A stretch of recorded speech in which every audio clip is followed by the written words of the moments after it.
Inexistência de sentimentos nobres. Falta de empatia, apego ou sentimento de culpa. Egocentrismo. Ausência de relações pessoais em toda sua complexidade. Frieza e um certo prazer em tomar decisões que destroem o outro. Ele ou ela nasce assim e não há cura para todo esse mal. De quem estamos falando? Dos psicopatas, ou sociopatas, ou condutopatas. Pode até mudar a embalagem, mas o conteúdo sempre será o mesmo: o ser mais desumano de toda a raça humana.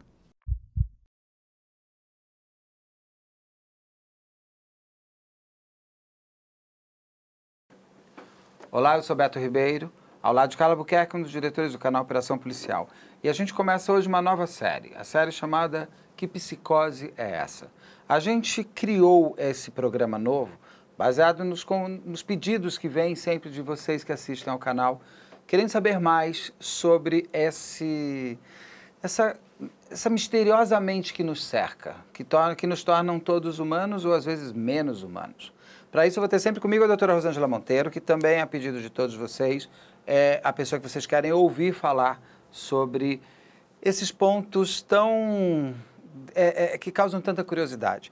Então, no Investigação Criminal, eu sempre começo perguntando, doutora, que caso é este? Neste daqui eu vou começar. Doutora, nós vamos falar sobre psicopatia, que é o primeiro grande tema dessa nossa série. Sim.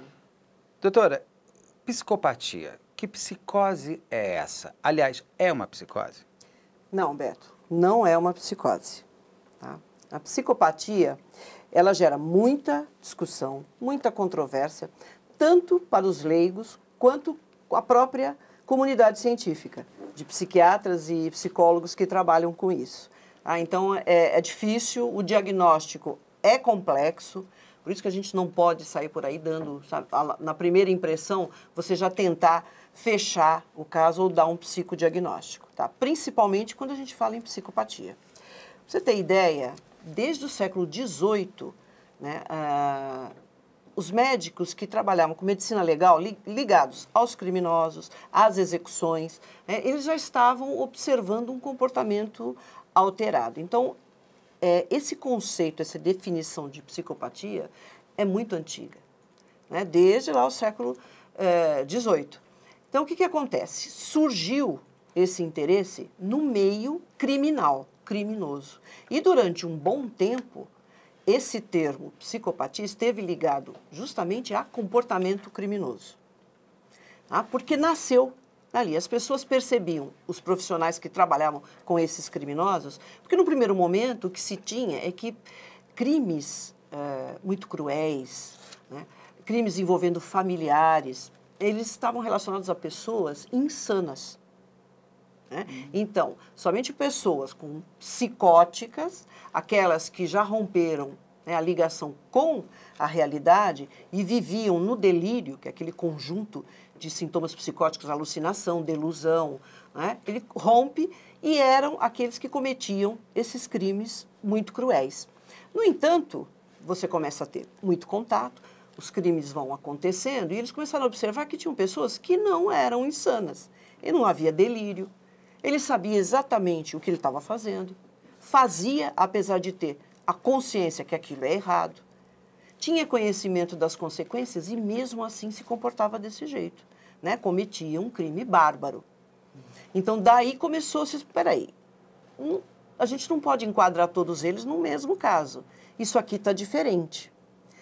Então os primeiros profissionais dessa época, século XVIII, XIX, como Pinel, que é um nome famoso dentro da psiquiatria forense, tem até nome de hospital, né, psiquiátrico, acho que é no Rio de Janeiro. Rio de Janeiro. Exato. E até virou assim, nossa, esse cara é Pinel. virou um adjetivo para falar que a pessoa está meio fora da casinha. Ele usou um primeiro termo, que não foi psicopatia, mas ele falou em mania não delirante. Quer dizer, um comportamento que não é normal, pelo menos dentro daquilo que a gente entende de normalidade. Né? É muito fora, mas também não é um indivíduo insano, que delira, que não sabe o que fez, que é motivado por paranoia, principalmente, que é uma característica, né, dos psicóticos que matam e cometem até crimes em massa, é a paranoia. Né? Então, Que seria? A paranoia, grosso modo, seria mania de perseguição. Então, o meu chefe não gosta de mim, o meu professor de matemática quer me prejudicar, o mundo não me aceita, não me entende, eu sou prejudicado o tempo todo, estão me seguindo. Isso é característica da paranoia. Né? Ou então até de uma delusão. Mas todo psicopata é um paranoico? Não. Não. Justamente o psicopata, ou essa figura que não se sabia ainda determinar, não apresentava nada disso. E ele tinha plena consciência do que ele está fazendo. Porque o indivíduo, quando ele comete um crime surtado, no surto, não tem nem condição de você estabelecer um canal de comunicação. Você precisa tirá-lo do surto e quando ele sai disso, em muitos casos, eles nem se lembram do que ele foi feito. Porque eles estavam movidos pela doença. É um transtorno mental. No caso da psicopatia, não. Entendeu? Ele conhece, ele sabe que é um crime, ele sabe das consequências e tem um outro componente. Ele tem prazer em cometer esse tipo de crime. Diferente de quando a pessoa está em surto, porque ela, inclusive, depois tem culpa, é isso? Sim. Se depois ela toma conhecimento do que aconteceu... Quando ela tem um ato violento porque entrou no surto, ou seja, esquizofrênico, ou seja, algum outro surto, o psicopata não tem isso. Não, psicopata não, porque inclusive ele fez aquilo por prazer. Quais são grandes características do psicopata, ou da psicopatia? Então, essa psicopatia, o termo, começou a se estruturar na década de 40. Você vê que, olha, lá do século XVIII, lá em 1941 é que surgiu primeiro esse nome psicopatia, para esse conjunto de características. Aí tem os profissionais que elencaram algumas coisas, mas ainda no meio criminal, criminoso, restrito ao meio criminoso. Então, o que é que se entendia? Que o psicopata, esse indivíduo, ele estava só ligado a comportamento criminoso. Porque as pessoas que não cometem crimes, elas não podem ter esse tipo de característica. Então, logo do início, as pessoas já perceberam, os profissionais da área, que eram indivíduos sedutores, eles tinham uma boa inteligência, tá? Não sentiam remorso, nem arrependimento. Tá? Eram características bem evidentes. Narcisismo. Esse termo ainda foi mais usado depois, década de 50, tal, que começou a se usar. Mas era isso, mentira patológica. É um mentiroso contumaz, extremamente manipulador e eficiente em manipular. Porque esse indivíduo ele tem uma agudeza na observação, ele percebe, né, a pessoa que é receptiva ao que ele oferece. E aí ele vai com tudo. Claro que não tem envolvimento. Então, essa parte afetiva também ficou muito evidente. São pessoas que não conseguem amar, que não conseguem fazer nada assim amoroso, afetivo. Ele não tem nem o amor nem o ódio? Ele não tem emoção à flor da pele? Não tem. Ele não é movido por emoções? Não é movido por emoções. Ele é movido pelo prazer. Tá? Ele é um indivíduo hedonista, eu poderia colocar assim, porque ele está interessado só em viver a vida da melhor maneira possível e do que ele entende que é importante para ele. Então, tudo que ele faz na vida é para se beneficiar, de alguma maneira. Tá? Você falou da história, uma coisa que é interessante. A psicopatia, ela parece uma doença de uma sociedade moderna, né? Vamos dizer assim, de uma sociedade principalmente pós-revolução industrial. Mas não é, né? Tem registros de literatura, de coisas anteriores? Você tem alguma coisa assim que... Ou pessoas, personalidades que se a gente analisasse hoje, elas entrariam num reis, alguma coisa desse tipo? Ah, sim, com certeza, Você tem né? personagens históricos que personagens históricos, sim, com certeza. As pessoas me perguntam muito a respeito de Hitler. Se Hitler, né, seria um psicopata. Eu tenho as minhas dúvidas. As pessoas se impressionam com isso, porque ele tem um tipo de comportamento que não é compatível com um psicopata. Isso não quer dizer que ele não seja cruel, um indivíduo extremamente, né, que tem uma visão distorcida da realidade, da vida, etc. O que ele seria, o que eu tenho, ele é um indivíduo que ele conseguiu agrupar até psicopatas. Então, a gente tem figuras no nazismo, né, que têm características de psicopata mesmo, que eles sentiam prazer em fazer aquilo. Mas o Hitler, por exemplo, era um cara ligado às artes, que as pessoas não veem isso. Era um indivíduo ligado aos animais. Então, são características, né, que não é aquilo clássico de um psicopata até serial killer. Tá? Então, é claro, se a gente for fazer um levantamento histórico, é claro que vão aparecer... Napoleão pode ser um pouco. A sede Pode, de poder... sede de poder, narcisismo, mas não é só isso que torna um psicopata.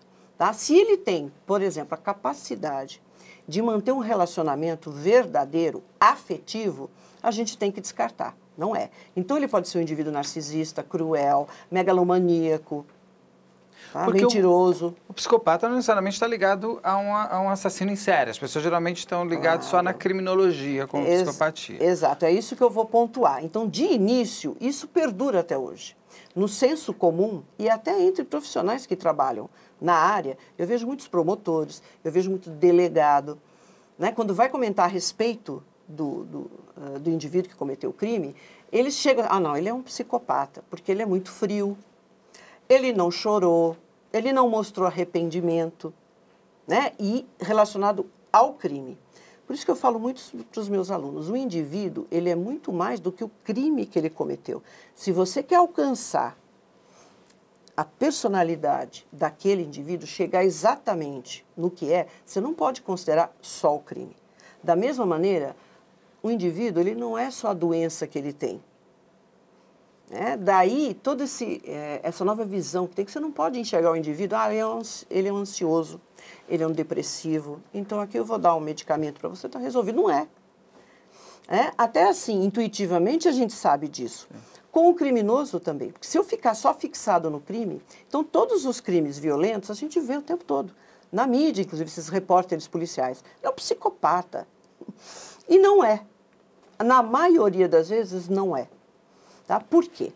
Porque muitos profissionais, e o primeiro foi lá na década de 40, quando se estruturou esse nome, né, se chegou ao construto dentro da psicologia de psicopatia, ele estendeu para fora do meio criminoso. Ele falou assim, olha, eu vejo características, essas características que a gente elencou para classificar um psicopata, eu vejo em pessoas comuns. Eles não têm todos, mas tem muitos. Então, eu estou vendo um cara que é extremamente narcisista. Então, ele é um psicopata? Não. Eu vejo esse indivíduo que é um mentiroso patológico. Ele é um psicopata? Não. Mas todo psicopata é um mentiroso patológico, é um narcisista. Essas caixinhas têm que existir para se caracterizar como psicopata. Como psicopata. Né? Aí até que surgiram outras denominações, as pessoas começaram a utilizar o termo sociopata. Tem até obras relacionadas a isso, dando valor a essa parte mais ambiental, né, das influências que nós temos ao nascer, na vida, né, no nosso histórico de vida. Porque, em princípio, parecia uma coisa já, o indivíduo já nascia psicopata, e qualquer coisa que acontecesse durante a vida não ia ter nenhum tipo de influência. Tá? Aí nós fomos para uma outra parte, não, o meio é que produz isso. E nós temos até hoje alguns profissionais que acreditam que a psicopatia ela se desenvolve a partir de traumas, de uma infância abusiva, negligenciada. Mas a gente sabe que não é. O psicopata nasce psicopata? Ele nasce, é evidente que ele é suscetível também a todas essas influências ambientais. Todos nós somos. Então, todo mundo é o resultado do que traz ao nascer e a todas as coisas que acontecem na nossa vida. Tá? De uma infância muito boa, de uma infância abusiva, inclusive o psicopata. Sim. É claro que isso pode alterar, pode levar a um amadurecimento precoce, pode levar a uma erotização precoce, se ele vem de um meio violento. Né? Isso pode ser, ele pode começar a superestimar esse tipo de coisa. Tá? O psicopata, ele gosta de poder? Gosta, claro. Gosta. Gosta de ter o controle. Ele gosta de acreditar que ele é autossuficiente, extremamente manipulador, né? Onipresente, onisciente. Ou seja, grandes presidentes de empresa, grandes diretores, pessoas, postos de poder, política, médicos, são lugares, eu sempre digo o seguinte, onde tem pedófilo, onde tem criança. Exato. Então, onde tem psicopata, onde tem poder? Onde tem poder, claro. E profissões onde você tem que ter uma característica de personalidade. Por exemplo, dentro da polícia também nós temos. psicopatas. Poder, olha o poder. Poder, E essa coisa de você estar muito próximo da morte, por exemplo, né? De passar já de ser destemido. Porque o indivíduo, para ser policial, principalmente um policial operacional, ele tem que ser destemido. Porque não dá para encarar. Principalmente os policiais militares, por exemplo, que é o pessoal que vai lá, que encara. Então, é extremamente complicado. Não é qualquer pessoa que tem perfil para isso, porque ele coloca em risco a vida dele o tempo todo. Né? Agora, é muito diferente uma pessoa que é destemida de uma pessoa que não tem medo. Então, o psicopata também se acha aí, porque ele gosta disso. E ele não tem medo de nada. Isso não existe para ele, ele não sabe o que é medo. A gente sabe, teria algum número, por exemplo, X% da população é psicopata? Segundo os dados do FBI, que eu acho que é uma das maiores autoridades em psicopatia, em serial killer, a estimativa é que de 1 a 3% da população mundial seja de psicopatas. É bastante gente. Mas está bem diluído, porque eu já ouvi nas redes sociais, a gente escuta muita coisa, né? Do pessoal falando que no Brasil 5% da população é de psicopatas. Não dá. Né? E embora, se você pegar a população carcerária, 60% daqueles que estão presos são psicopatas. É um número alto. Sim. Né? Mas a gente tem que considerar tudo isso para chegar no diagnóstico. E psicopata tem conserto? Não. Não tem. Muitos profissionais nem colocam a psicopatia como algum tipo de transtorno. Sabe? Que são indivíduos destituídos de afeição, amor, empatia, culpa, medo. São refratários a possíveis tratamentos? São, sim. É porque são coisas muito instintivas. Toda psicoterapia, todo tratamento psicoterápico, Beto, lida com o quê? Emoções. Se é um indivíduo que não tem emoções, você vai lidar com o quê? E abertura para mudar, né? Você só faz uma terapia se você tiver uma abertura para inclusive, encontrar os seus problemas e mudar. E mudar. Mas o psicopata, ele é perfeito. O que ele tem que mudar? Ele pode até se divertir fazendo terapia? Pode, claro. E vou te falar outra. Eu já tenho dados aqui de psicopatas que estão procurando terapia. Porque, veja, eu estou passando aqui uma ideia para você de um super-homem, né? Porque a gente vai imaginar um ser humano que não sente medo, que não se intimida, que tem o lado racional dele muito mais forte. Tá? Então, você tem uma pessoa que vai sempre adiante. Mais do que a maioria de nós. Porque nós paramos no lugar e falamos, olha, sabe, a ética que eu tenho não me permite fazer isso, a moral, os meus princípios religiosos, o que eu tenho de família, eu não avanço esse limite. Psicopata não, ele vai. Por isso que eles se dão muito bem em posições e empregos que ele tem que tomar medidas e ter decisões que a maioria das pessoas ficaria intimidado. Nessas grandes empresas, tipo mandar CEOs, 50 pessoas embora. Exatamente. Não, nós vamos ter que mandar 2.000 pessoas demitir.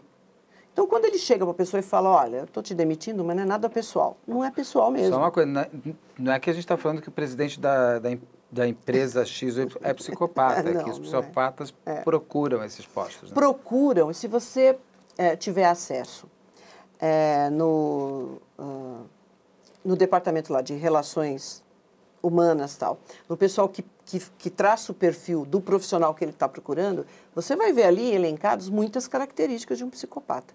Então, um excelente CEO, ele tem muitas características de um psicopata, se não for um psicopata. Ele é muito eficiente com isso. Mas porque às vezes não se envolve emocionalmente. Eu trabalhei em mundo corporativo, às vezes você tem que tomar decisões que não são aquelas que você humanamente gostaria de tomar. Sim. Mas você precisa ter uma frieza profissional para fazer e depois você até fica mal. Quando Aí você sai, você sai. Então, não necessariamente a pessoa que mandou 2.000 pessoas embora não é isso. Não se emocionou. Mas é isso que, às vezes, o fato de a pessoa não se emocionar depois é o que mostra o que ela é. É o que mostra o que ela é. Entendeu? Então, ele não tem muitas questões, ele não tem escrúpulos, Beto. O indivíduo psicopata, ele não tem escrúpulos. Então, ele não está preocupado se ele vai, sabe, mandar essas pessoas embora e tem lá quem está precisando, falta pouco tempo para se aposentar. Ele toma essa decisão e absolutamente isso não o afeta em nada. que você colocou muito bem. Nós temos aí profissionais que, em função do que ele exerce, do que ele tem que fazer, ele pode chegar a tomar uma decisão dessa. Porque é muito difícil, né? Chegar e falar, poxa, gente, eu vou ter que demitir pessoas aí que estão na boca da aposentadoria, porque não vão encontrar mais emprego e tal. Mas dói. Para o psicopata, não. Tranquilo. É a mesma coisa dele falar assim, vou tomar um café. E matar é uma opção como outra qualquer para esse indivíduo. Entendeu? Ele vai usar isso ou não. Então, foi importante, a partir dessa pesquisa, tem até um livro, para quem tiver interesse, procurar aí, gente, é A Máscara da Sanidade. Eu vou entrar nas máscaras daqui a pouco, mas já começa. Exato. Então, A Máscara da Sanidade.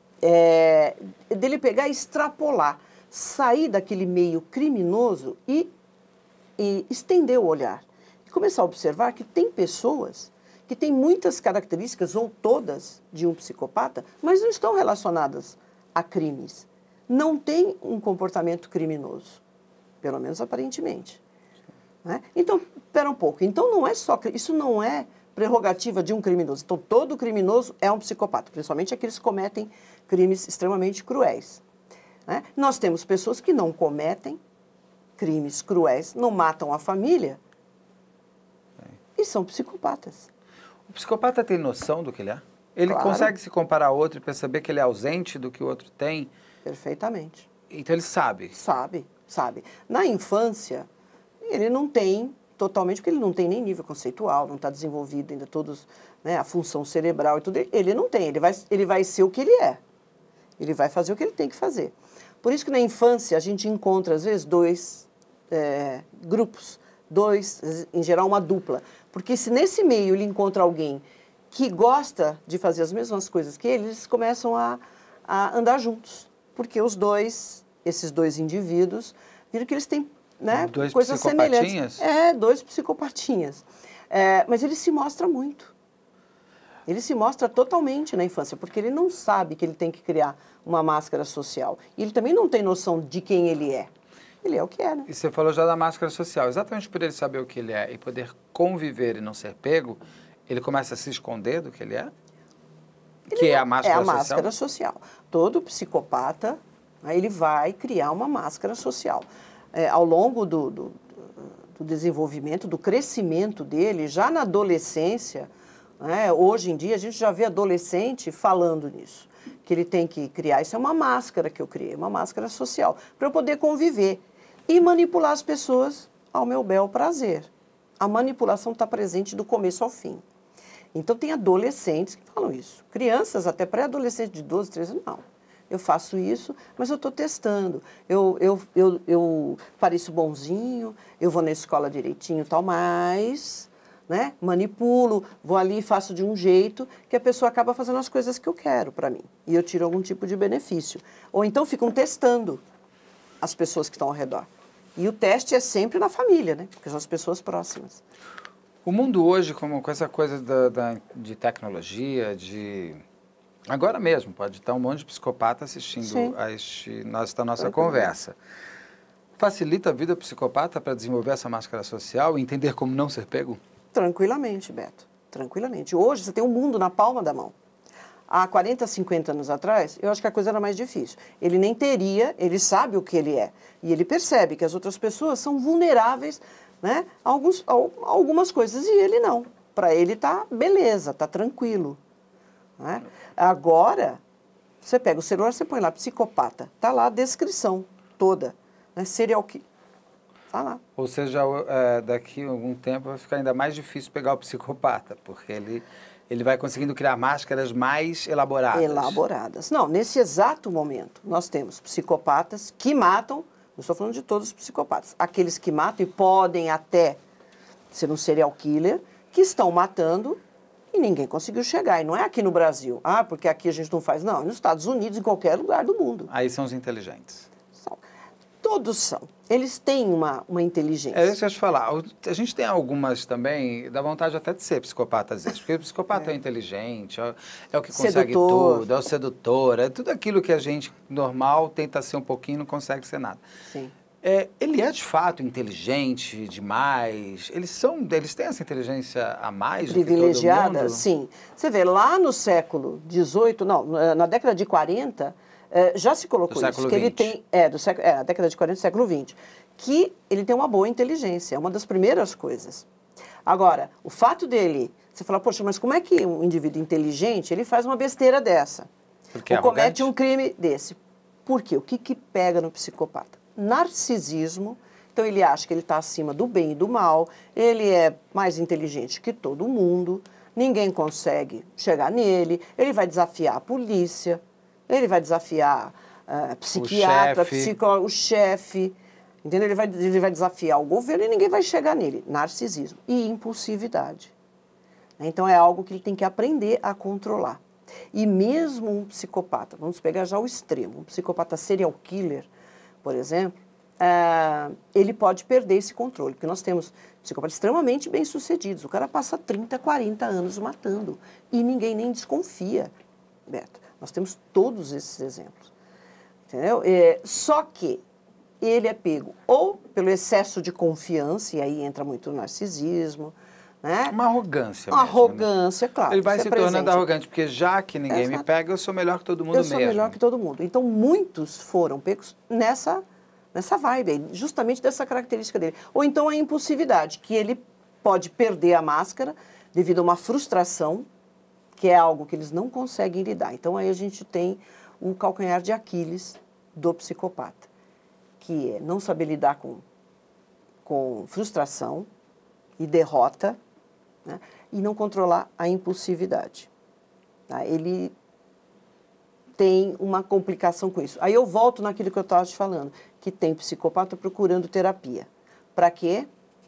Para controlar a frustração, a agressividade. Então ele chega e fala, olha... Para ele se aprimorar como psicopata. Para ele se aprimorar como psicopata. Então ele já percebeu, até observando os outros. Que a terapia pode ser uma ferramenta para ele ficar o grande psicopata. O grande, exatamente, exatamente. E ele vai se mostrar psicopata. Não para ele deixar de ser.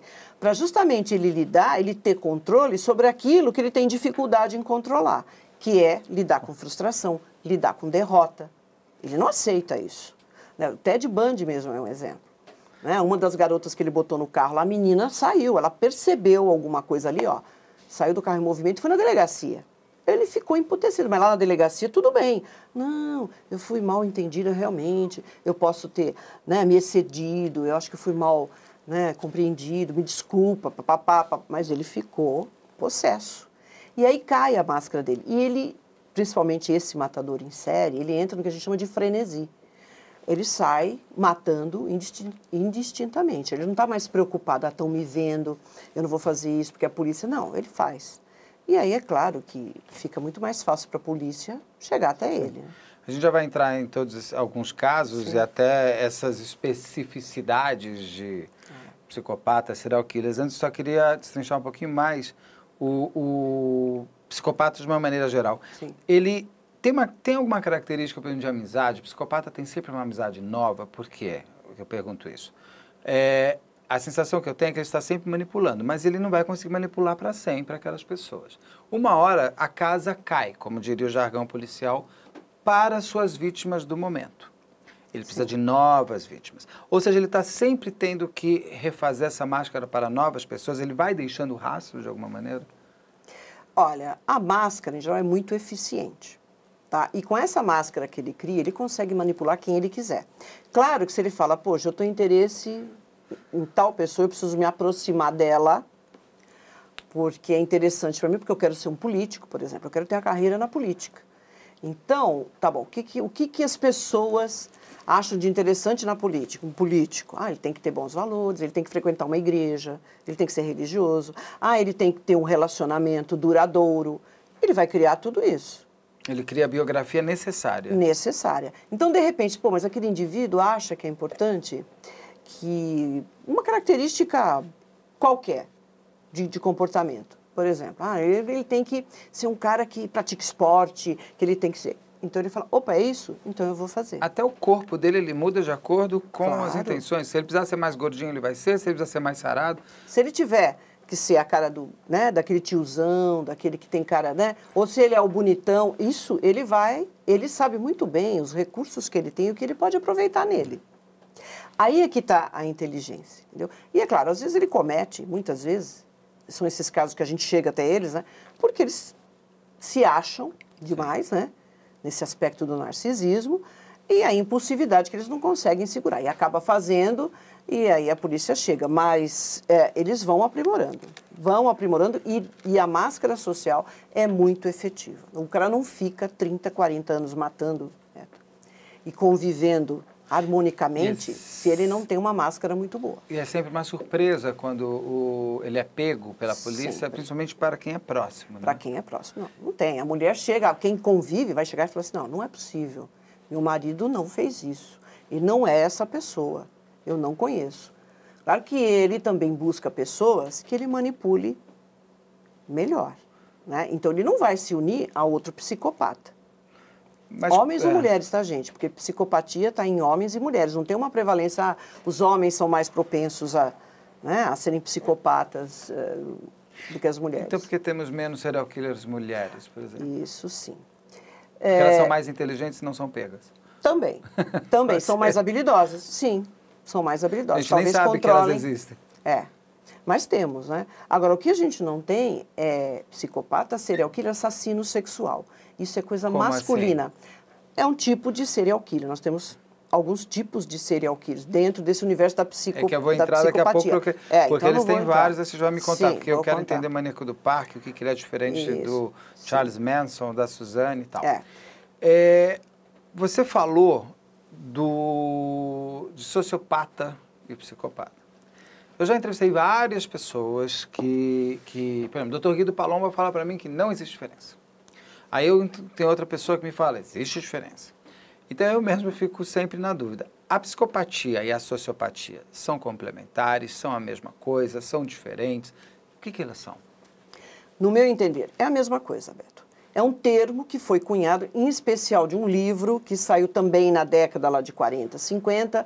Acho que o intuito nem era esse, mas de colocar, não só porque a psicopatia, o que ela traz pra gente é aquilo, o cara nasceu assim e acabou. Né? Tudo que você vai fazer na vida, ele não vai ser receptivo a isso. Tá? Então, houve aí uma onda, e não foi só com relação à psicopatia, que se começou a questionar a influência, né, do nosso histórico de vida no nosso comportamento. Chegou-se até um ponto de se acreditar que o indivíduo nascia uma tábula rasa, um pedacinho de carne. Né? E ele iria se formando a sua personalidade através das interações que ele tinha com o meio. Você seria o fruto do meio. Fruto do meio. Fruto do meio. Então, esse termo sociopatia está meio ligado a isso.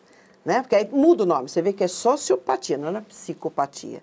Porque psico a gente já pensa mente e tal, e tem a ver. É uma psicopatia do social, é isso? Seria exatamente. Como se nós fosse... Mas, na verdade, é a mesma coisa.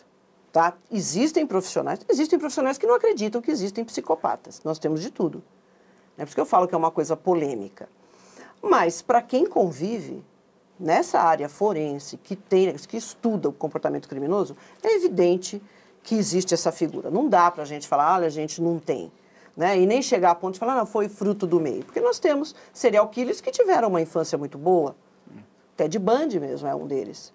Né? Que não foi uma infância abusiva, que não sofreu abuso de espécie nenhuma, né? Que não teve problemas socioeconômicos, tinha uma família estruturada. E aí? Como é que a gente explica isso? Então, na verdade, é a mesma coisa.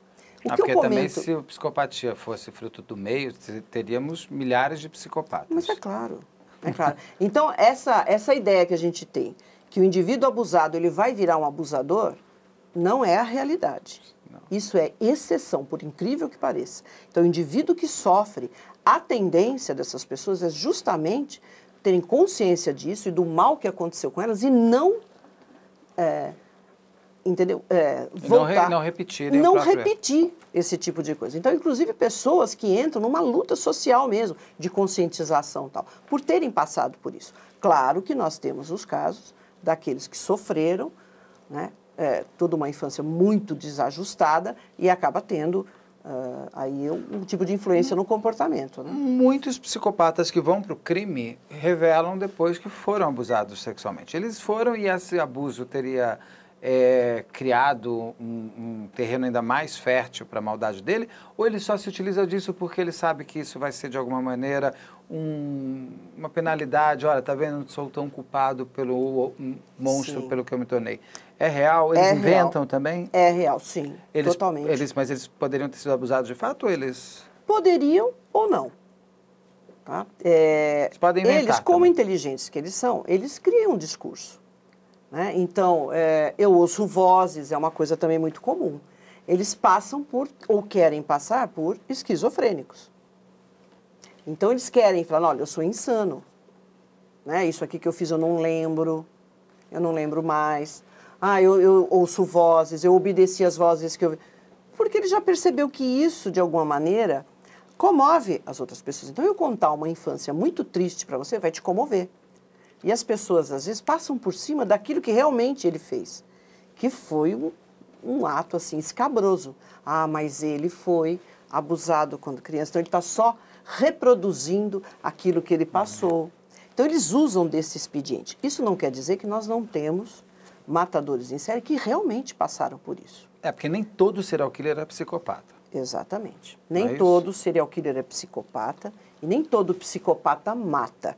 Então, quando, na história da psiquiatria e da psicologia clínica, começou a se estruturar, né, o que é a psicopatia e começou a se dimensionar isso, que sair da tipologia, por exemplo, psicopata é aquele que mata, que tem o crime, esse é o tipo. Esse criminoso aqui é o psicopata.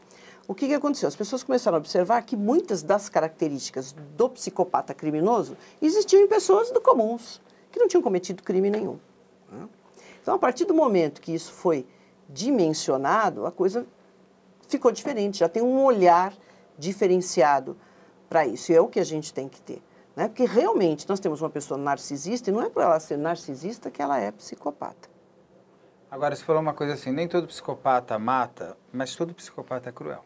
Sim, não. Porque na manipulação, se ele está manipulando, se ele está passando por cima de pessoas, se ele está, se ele precisar dividir para conquistar, porque o foco dele aqui, ele é cruel. Então a crueldade faz parte dele. Sim. Ele pode não matar, ele pode não fazer um ato criminoso, mas ele pode destruir pessoas. Totalmente. Pessoas, a família, são sempre empresas. Pessoas muito difíceis de lidar. Tá? Assim, nós temos relatos de pessoas que convivem com psicopatas. Ele não é um criminoso, mas é sempre muito difícil. Porque é uma pessoa que é refratária a qualquer coisa que você faça a ela. Né? Então, quando você oferece amor, carinho, consideração, não tem de volta. Então, por que ele é tão encantador? A manipulação. Se ele é tão difícil, se ele é tão cruel, por que ele encanta tanto para que o outro entre? Ele vai utilizar o que ele tem, né, para seduzir. Eles são sedutores. O sexo, o tempo todo. Sexo, a aparência. Você vê, o BTK, que a gente vai falar dele. Nós vamos falar dele. Ele não utiliza a aparência, porque ele não é um indivíduo que tem uma aparência que as pessoas fiquem, né, interessadas assim pela aparência dele, mas ele utiliza outras coisas. Então, ele é o pai de família, que tem filhos, ele é o pastor da igreja. Então, as pessoas acham importantes isso, o indivíduo ter uma religião. Então, muitos deles falam, não, eu frequento a religião. E não só, o indivíduo quer ser um líder lá. Né?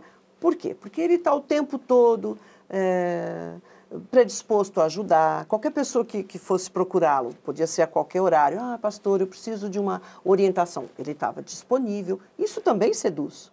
E cria um véu que você não consegue imaginar que aquela pessoa poderia matar mulheres, como ele matava, por exemplo. Ou seja, também o psicopata busca a porta aberta. Sim. Por exemplo, pastor, na minha vida não vai fazer nada, porque eu não estou nem aí para pastor.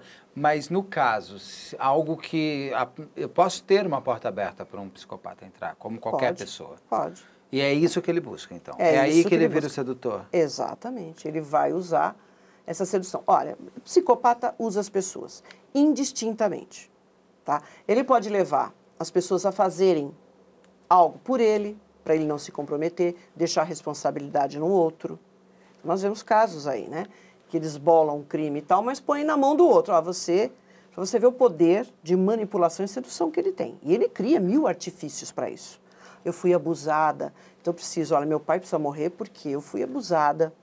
A minha vida era um inferno, a minha mãe, sabe, me competia comigo, blá, blá, blá. Ele cria toda uma história para aquela pessoa que ele já percebeu que ela é suscetível a isso, Beto. Então, doutora, só para uma coisa, então, a gente falou sociopata, psicopata, e também tem o termo que o Guido usa bastante, o Dr. Guido Palomba, condutopata.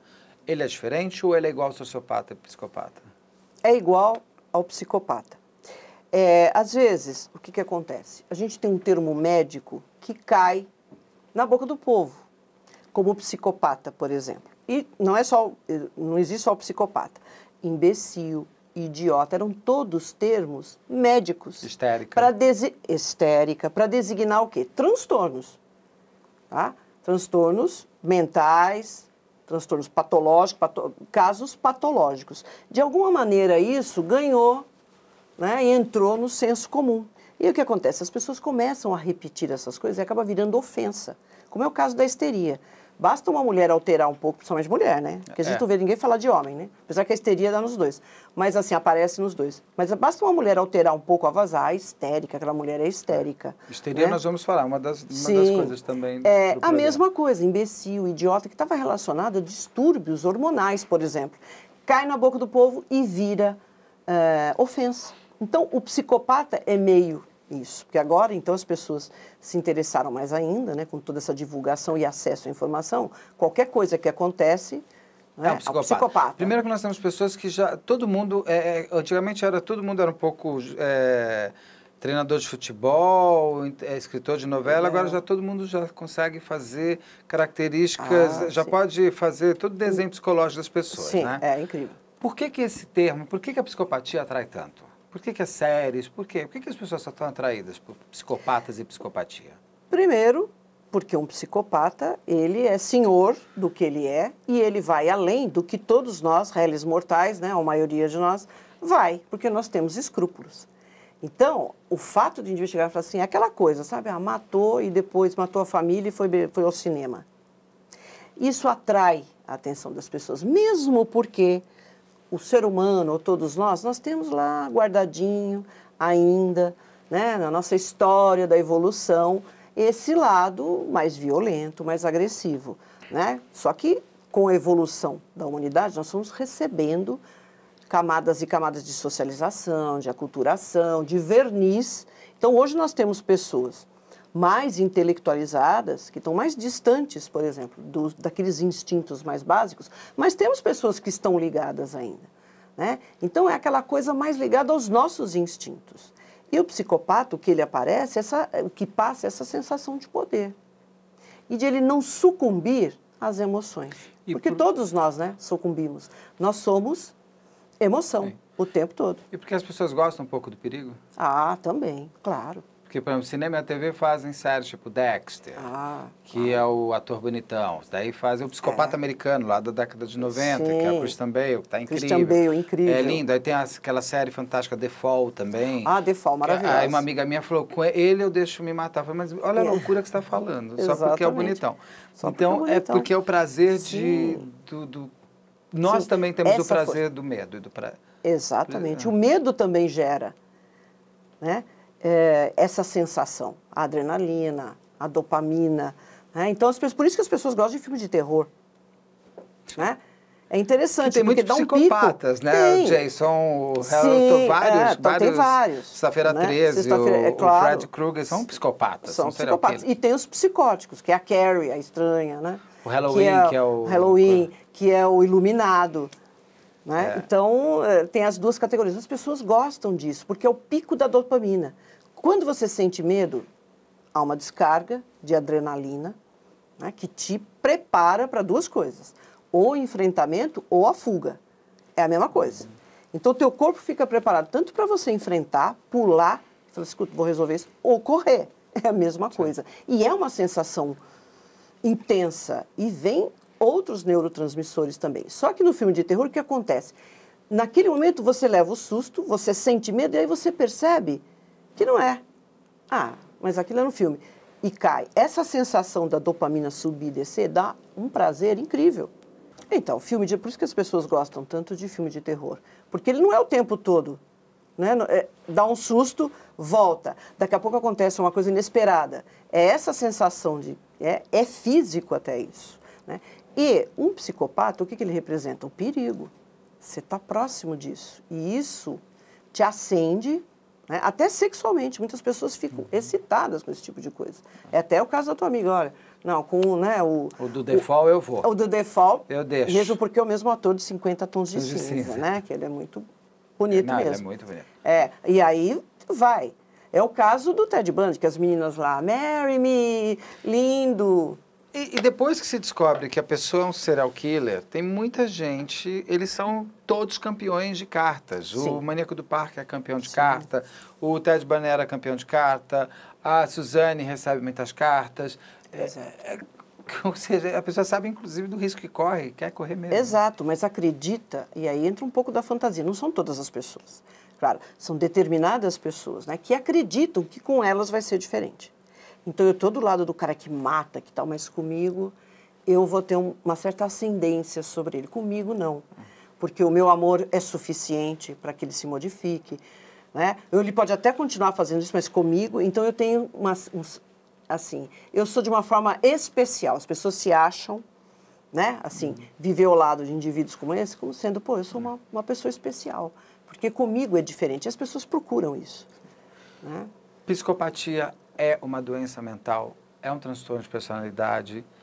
O que é, afinal de contas, ela? Psicopatia não é uma doença, um transtorno mental, como o caso das psicoses. Não é.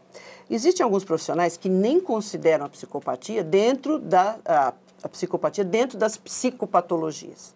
Não é. O indivíduo nasceu desprovido disso, inclusive por questões até cerebrais, que hoje já se sabe, né, que são diferenças morfológicas no sistema límbico, que é o nosso cérebro emocional. Então, a amígdala, hipocampo, são menores, tal, então isso poderia estar relacionado, principalmente a amígdala, que ela está ligada diretamente, a amígdala cerebral, diretamente às emoções, à sensação de medo, né? Então, isso já é observado. No córtex pré-frontal, que é ou córtex órbito-frontal, que é o que possibilita, onde amadurece a nossa relação social. E a gente vê que o psicopata, essa questão social para ele não quer dizer absolutamente nada. Costumes, éticas, costumes bons, ruins, nada. Nós temos também exames que já analisaram os neurotransmissores, principalmente a dopamina. Por que um psicopata mata? Porque ele é viciado em dopamina, aquele neurotransmissor que dá a sensação de prazer.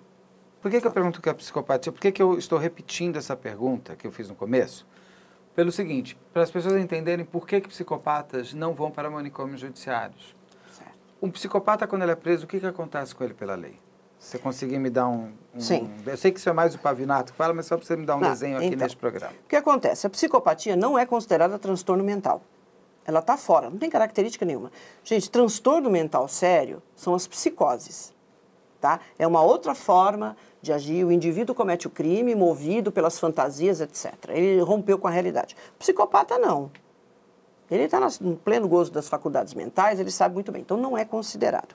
O que acontece? Alguns profissionais entendem a psicopatia como um transtorno de personalidade. E muitos consideram que não há nada disso. Não é nem transtorno de personalidade. Se você inserir aqui no Brasil, especificamente, a psicopatia como transtorno de personalidade, pode ser que ele seja semi-imputável. Então, ele vai cumprir, ou ele vai ter algum tipo de benefício, uma pena diminuída e tal. Mas isso é muito difícil de acontecer. Então, na verdade, um psicopata, se chegar a este resultado, ele vai responder como qualquer outra pessoa. Ele vai para uma penitenciária, não vai ter privilégio, se é que se pode entender que um hospital psiquiátrico, um manicômio judiciário seja privilégio, mas ele vai cumprir a pena normalmente. Tá? Isso aqui no Brasil, fora daqui, em especial Estados Unidos, se ficar ali diagnosticado que é um psicopata, um serial killer e tal, é prisão perpétua sem direito a condicional. Isso se ele não for executado, nos estados em que é a pena de morte. Né? Muitos foram. Porque como ele não tem você não consegue ressocializar um psicopata, ele vai voltar a fazer o que ele fazia antes? Muito provavelmente. Ninguém pode afirmar isso. Então, nós temos casos em que o indivíduo matava antes, mata na cadeia e sai e continua matando. Ou matava até ser preso, na cadeia não mata, sai, vai voltar a matar, ou para de matar. É algo que não dá para você definir. Não existe um exame que você fale, olha, nunca mais ele vai fazer isso. Porque ele pode sair, e ele sempre vai sair muito melhor, muito mais preparado do que quando ele entrou. Claro. E psicopatas dentro da cadeia são líderes? São líderes, sim. Ele se molda e ali ele vai aprendendo, ele vai aprimorar a máscara social dele. E é claro que ele é um excelente prisioneiro. Ele sempre tem bom comportamento. Ou seja, quem determina se é um transtorno mental não é o juiz, nada? Não. Ou existe um livro das doenças e transtornos que está ali? Isso vai muito do advogado e do assessoramento que ele vai buscar. Porque existem profissionais, tanto da área de psiquiatria quanto de psicologia, que entendem que a psicopatia é um transtorno de personalidade. Seria o transtorno de personalidade antissocial. Tá? Embora esse termo, esse transtorno de personalidade antissocial, parece que ele é mais amplo do que a psicopatia. Talvez a psicopatia estaria inserida nisso. Se você, é muito caso a caso, se você pegar ali um advogado que saiba explorar isso, que se cerque de profissionais que falam, olha, ele tem um transtorno de personalidade, por isso, porque a gente consegue inserir. Tem uma série de características de transtornos de personalidade. O borderline é um deles. A dependência é outro deles. E tem gente que consegue inserir a psicopatia. Por quê? Num dos critérios para você estabelecer um transtorno de personalidade é o que afeta, por exemplo, a afeição. Então está inserido. São indivíduos que não conseguem manter uma relação de afeto, eles não conseguem sentir isso, afeto. Tem uma série de outras características, mentira, patológica e tal, que você consegue pegar a psicopatia e inserir. Mas nós temos profissionais que não entendem dessa forma. Falam, não, sabe, é uma coisa totalmente à parte, não tem o que tratar, sim, não tem medida nenhuma, porque a gente lida com instinto. Que tipo de terapia ou tratamento você vai fazer com uma pessoa para ela passar a ter medo, por exemplo? O que seria? Ah, não, agora então a gente vai começar um trabalho com você vai começar a sentir remorso. Amor, arrependimento. Raiva. Mas se eu não tenho raiva, até pode ser. Talvez ele pode estar mais sujeito. Fácil. Sim, ele pode estar sujeito a isso, mas... Porque ele tem raiva ou frustração? Talvez mais ele a frustração. Sinta mais a frustração sim, que a raiva. Mais a frustração do que a raiva. Pode misturar esse sentimento em função da frustração, que isso pega nele. Por isso que nós temos já vários psicopatas, e deve ter muitos, porque a informação que eu tenho é aqui de Brasil e tal, né?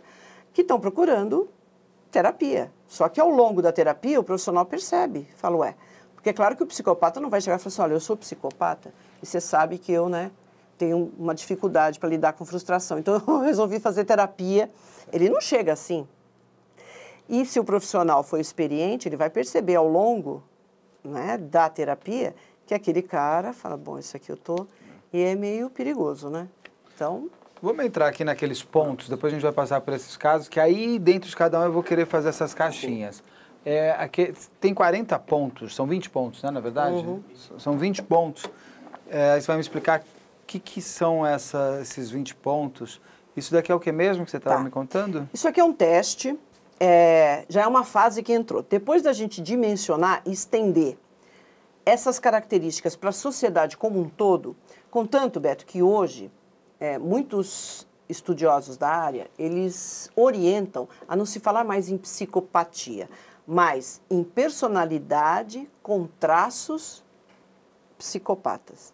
Ele não se fala assim, não, o cara é um psicopata. Não, ele tem uma personalidade com traços de psicopatia, tá? Porque já existe essa visão que praticamente todos nós temos alguma coisa, algum traço de psicopatia. Claro que o psicopata ele tem que ter todas aquelas características, são muito evidentes. Então, isso aqui é trabalho de Até aproveitando que você está falando, a psicopatia. É possível a gente conseguir, por exemplo, numa empresa já é feito, teste para não contratar um psicopata, por exemplo? Eu não tenho conhecimento, Né? O que eu tenho conhecimento é que Nem muitos polícia, profissionais... por exemplo, na polícia seria importante, né? Existe o teste psicológico, mas eu não sei se ele é específico, pelo menos na época que eu fiz, não era algo assim para se detectar uma psicopatia, né? Que é o diagnóstico clínico. Existe uma dificuldade com isso. E aí que eu vou falar. Esse teste, isso é interessante, porque esse aqui é do Richard Hare. Ele é canadense, é um psicólogo. Quem criou esses 20 pontos? Ele criou esse teste, que é o Psychopath Checklist Revised, que acabou sendo utilizado no mundo todo, inclusive pelo FBI. Seria um teste para você chegar ao diagnóstico de psicopatia clínico. Tá? O que ele fez? Ele elencou 20 características assim, essenciais para você chegar e falar, não, isso aqui é um psicopata. Cada item desse, que é tudo aquilo que eu falei para você até agora, ele fez 3 perguntas, 4 perguntas, e depois ele dá uma graduação nas respostas. Tá? Então, aí ele vai dar uma porcentagem para você. Olha, você tem traço, você tem 50%, 30%, 100%. Não, e qual é a régua para ser? É análise justamente do que ele responde. Não, mas eu digo essa régua de porcentagem. Você precisa ter 60% a mais para passar de ano na psicopatia. Então, aí você é que precisa ter quanto de começou a se questionar isso. Porque se você pega um indivíduo que você fala, olha, pelas tuas respostas, você já passou dos 50%, né? Então, pode ser algo... começou-se a questionar isso. Tá? Qual é a medida desse teste? Vamos ver quais são os pontos. Então, o charme, né, que seria... Mas superficial.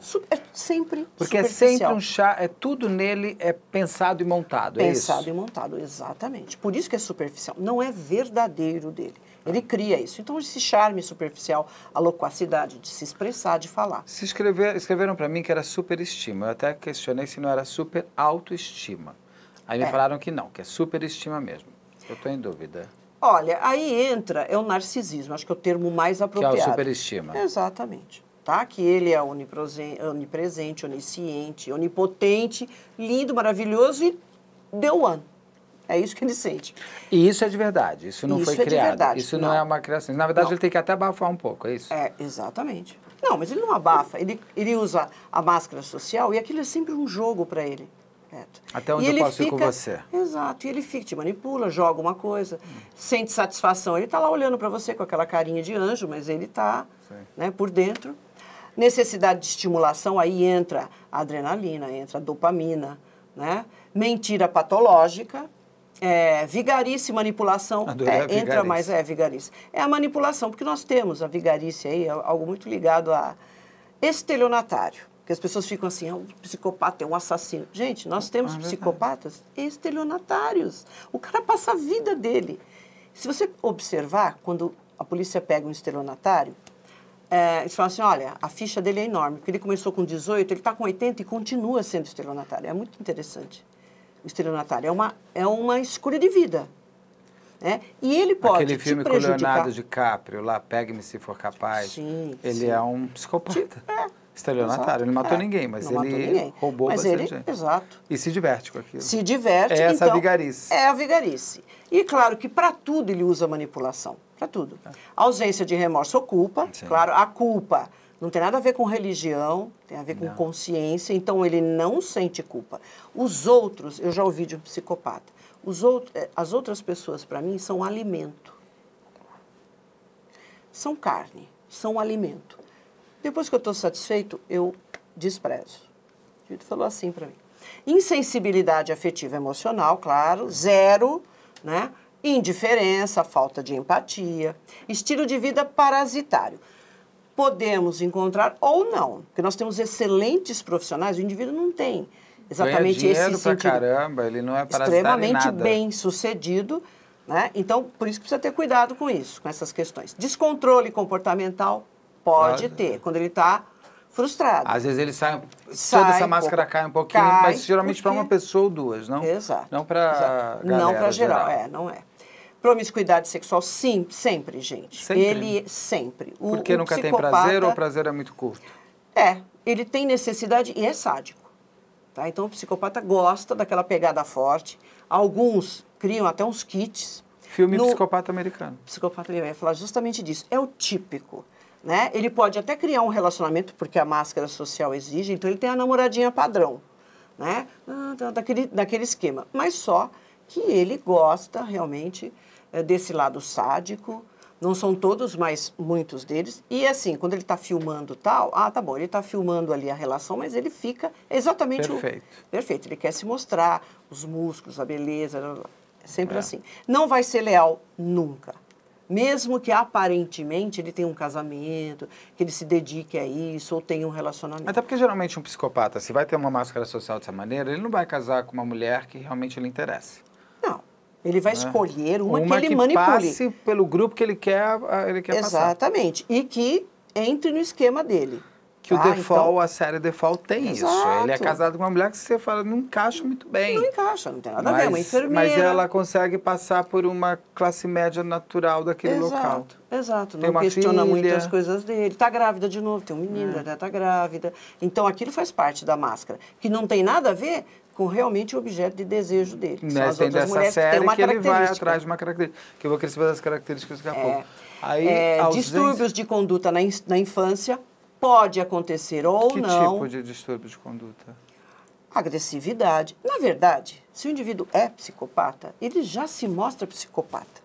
E não tem nada a ver com desvio de conduta. É o que eu falei uma vez aqui da virose. A família, é muito difícil para a família observar o que é aquela criatura, porque é assustador. Você ter na tua frente uma criança que não sabe demonstrar, que não sente amor, que sente prazer em machucar os outros, em ver outras pessoas sofrendo. E começa com bicho. Se não é o da casa, se não tem, é o do vizinho. Sempre assim, crueldade com animais. Psicopata, e como ele não tem empatia, ele não tem empatia por nada. Né? Então, ele não vai ter um bicho de estimação. Pode ser até que dentro de uma máscara, a família, por exemplo, tenha. Mas ele ter algum tipo de consideração ou qualquer coisa com animal de estimação, não. E sempre são os primeiros, né? Que eles pegam para treinar, para machucar, para matar. Tá? Então, pode aparecer, claro que vai aparecer na infância, mesmo ele tendo um lar perfeito. Só que pai e mãe passam a mão na cabeça. Mas pai e mãe... São pai e mãe. São pai e mãe. Primeiro, e é muito difícil, Beto, você imagina você constatar que o teu filho nem sente amor por você. E ele é capaz de qualquer coisa, então é muito difícil. E aí... Que é o que você falou no caso do Pesseguini. Antes de policiais, eles eram pais e mãe. Pai e mãe. Eles não estavam preparados para isso, né? Bom, então a ausência de metas realistas depende. Porque, por exemplo, se eu quero ser um político, se eu quero ser um advogado bem-sucedido, eu quero ser um policial de ponta... super longo prazo. Ele vai pautar a vida dele assim. Tá? É que ele não vai virar só vereador, ele vai querer ser vereador, ele já quer ser deputado, ele já quer, porque ele quer chegar logo lá em cima. Ele não aceita muito tempo, não é isso? Não, ele vai fazer tudo mais rápido, ele não tem paciência para esperar o tempo. Então, nós temos aqueles que são realmente, em geral, são aqueles que têm uma família mais desestruturada. Então, ele pode, sabe, ficar nessa coisa, não sabe direito o que ele vai fazer, né? Fica no desvio, ou então fica às custas de outra pessoa. Nós temos essa figura, mas não são todos, tá? Impulsividade, claro, principalmente infância e juventude e adolescência. Ele pode ser muito impulsivo, depois ele vai aprender a controlar isso. Tá? Irresponsabilidade, não necessariamente. Nós temos aí exemplos de pessoas que foram super corretas, um comportamento ilibado. Não tem o que você falar, né? Fracasso em aceitar responsabilidade pelas próprias ações. Então, o que a gente tem aqui?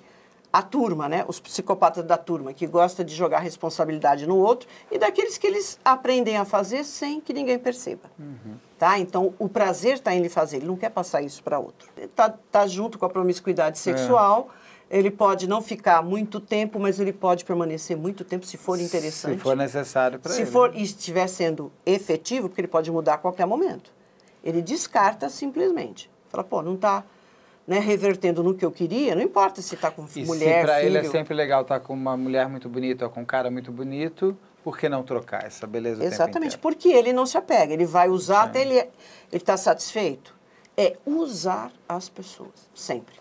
Delinquência juvenil, isso. Nós temos aquele grupo que realmente, já desde de jovem, começa a cometer alguns crimes, agressão, crimes no trânsito... A gente consegue ver e a coisa vai se desenvolvendo. Como temos aquele que tem a ficha absolutamente limpa. Revogação de liberdade criminal. Que é isso? De liberdade condicional, tá? Não criminal. Isso é condicional, gente. Liberdade condicional do que a gente vê mesmo nos filmes americanos. Tem muito nos Estados Unidos, porque o indivíduo, quando sai lá em liberdade condicional, ele tem um acompanhamento. Existe... Ah, entendi, a liberdade condicional. Exatamente. Então, o que acontece? Muitos saem da penitenciária, mas voltam a cometer o crime. Por exemplo, Chico Picadinho. Ele ficou 10 anos, perfeito. Cara maravilhoso. Não, ele tem que estar fora, porque ele não tem que estar nem preso. O cara é muito bom. Soltou. Imediatamente ele cometeu outro crime. Aí volta para a cadeia. Então, nós temos aquele tipo de psicopata que vai e vem porque ele não consegue se controlar, não controla a impulsividade, etc. Versatilidade criminal está dentro desses outros aí. Porque ele pode ter Ele crimes pode diversos. Começar, ele pode começar até, só roubando a bolsa, depois matando, depois estuprando, depois matando. Sim, pode ser. Vamos passar agora pelos casos. Antes de começar, vou começar por um que a gente fez há pouco tempo, que é dos jovens psicopatas. O que mais me chocou é a banalização da psicopatia. Sim. Até nisso nós chegamos. Então, é uma questão assim, aquilo é real ou aquilo é absolutamente uma desculpa para minha maldade? Pessoa que quer saber, eu quero saber se eu sou psicopata. É o caso que tem a jovem de 18, que 22 e tem uma menina de 14, que matou e tem uma garota de 14. São 4 pessoas, um de 22, 23, 18 a 19 e 16 anos. É 16, ainda não pensei que fosse 14. Tá, 16. Bom, a gente está observando ultimamente que nós temos jovens, é uma característica, que estão só assaltando qualquer pessoa, latrocínio, e estão matam porque a pessoa tem o celular, matam porque não tem, matam porque não fez nada, matam porque fez alguma coisa. Então, existe realmente aqui no Brasil essa banalização. É um componente? É, desses jovens, porque elas estão vivendo isso. Né? Que é essa menina que morreu. Essa que morreu. Que morreu. Eles até escolheram por ela ser pequena, né? Então, tiveram até uma preocupação com isso. Tinha uma lista tríplice. Uma lista. Que tinha um menino junto. Exato. Então, tem a banalização? Sim.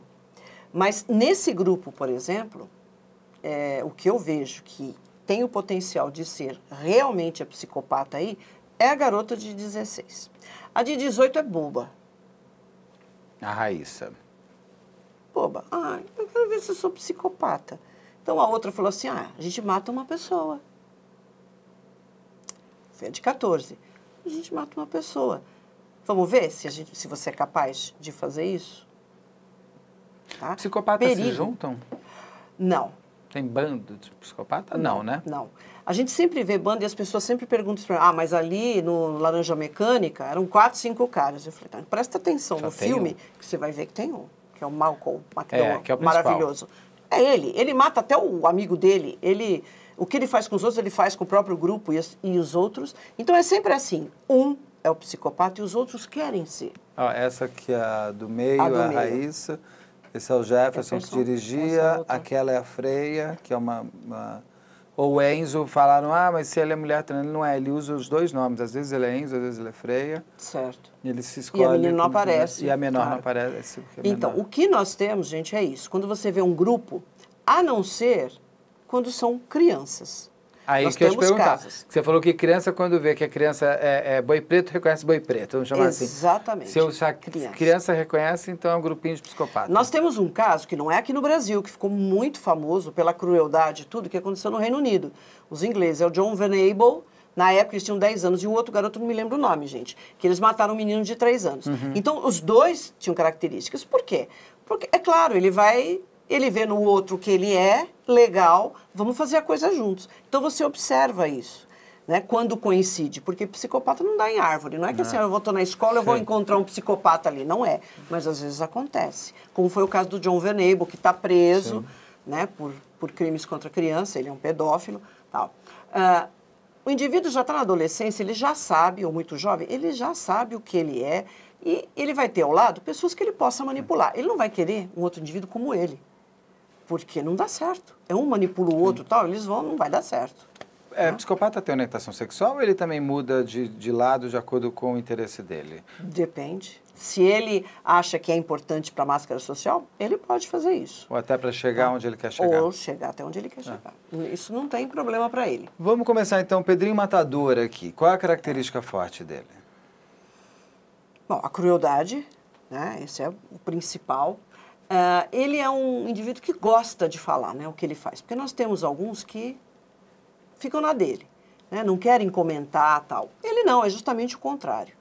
Né? E ele seduz justamente, é interessante, você ficar horas ouvindo ele contar um caso, porque ele é aquele mineirinho, né, que fala daquele jeitinho, e você começa até a se interessar e fica... É muito interessante esse jeito dele, né, que você não leva muito a sério, mas ele tem uma maneira muito especial, né, ele cria esse vínculo com você naquele jeitinho de contador de história. Você já começa a achar que ele está contando uma história que nem foi ele que fez. Você fala, nossa, você começa a ficar... Quando a gente fez o ao vivo dele, fiquei impressionado como teve gente que simpatizou com ele. Claro. Porque como ele matou, porque ele matou, ele não mata mais. Claro. Como ele matou só, vamos dizer, criminosos, sendo que ele era um também, sim, mas ele só matou o criminoso, vira meio um Dexter, né? Exato. Então ele cria até uma simpatia. Cria. Por que os serial killers criam esse protótipo do que ele quer seguir, do que ele quer matar? De onde vem esse desejo? Quando se tem essas características? Sim, porque nós temos serial killers, por exemplo... O maníaco de Goiânia, ele não tinha uma característica única. Mas é típico pelo tipo de... No final ele só matava a mulher. Mas ele não tinha isso, não. Tá? Matava quem aparecia pela característica do tipo criminológico que ele tem, que depois eu vou falar. Tá. Mas assim, isso tem a ver com... questões da formação da personalidade dele, tá? Mas nada assim, o Ted Bundy matava moças de cabelo preto, comprido, branca, repartido no meio, porque ele teve uma namorada, que ele sofreu um trauma. Não tem isso, gente. Mas não mesmo o maníaco do parque, todas as moças têm a mesma característica. Sim. E todas elas lembram a namorada que ele não conseguiu manter. Mas só uma... Ele está alegando... Não existe nada que comprove que foi de um trauma, ou porque a mãe é parecida com a mãe. Não, gente. Tá? Não tem isso. É uma coisa dele, a tara dele. É algo que está ligado profundamente, né, à psique dele, à formação, o desenvolvimento dele enquanto pessoa. Tá? Mas, se é uma pessoa que não tem emoções, como que a gente fala em trauma? Ele não tem afeto. Então não pode ser assim, então eu mato porque aquela moça não quis. Que tipo de relação ele vai ficar mantendo se ele não consegue amar, né? Não consegue ter afeto por outra pessoa? O maníaco do parque é um psicopata. Sim. Clássico. Sim, clássico. Ele é um clássico psicopata serial killer. E serial estuprador. Então, é outro tipo. Né? Nós temos 3 tipos de serial killers psicopatas. Nós temos o spree killer. Que é o quê? O spree killer é aquele que mata por impulso. É o Tiago de Goiânia. É o maníaco de Goiânia lá. O bonitão. Sim, o bonitão, que agora é o campeão de cartas. Né? Ele é... Olha, eu acompanhei uma entrevista dele. É impressionante. Ele chega e fala assim, essa luz não está boa para mim. Não, você fez essa pergunta. Ele manipulou o entrevistador o tempo todo. E era um jornalista respeitado já, experiente. O tempo todo, não, agora eu não vou responder. Porque você começou de outra forma. Ele direcionou, dominou. E ele é realmente um rapaz extremamente bonito, de chamar atenção. E ele usa isso, né? Qual é a característica do spree killer? Esse spree, né, em inglês, seria como de repente, uma coisa relâmpaga. Eu traduzi aqui, quando eu falo aos meus alunos, de sopetão, que eu acho que essa palavra é bem assim.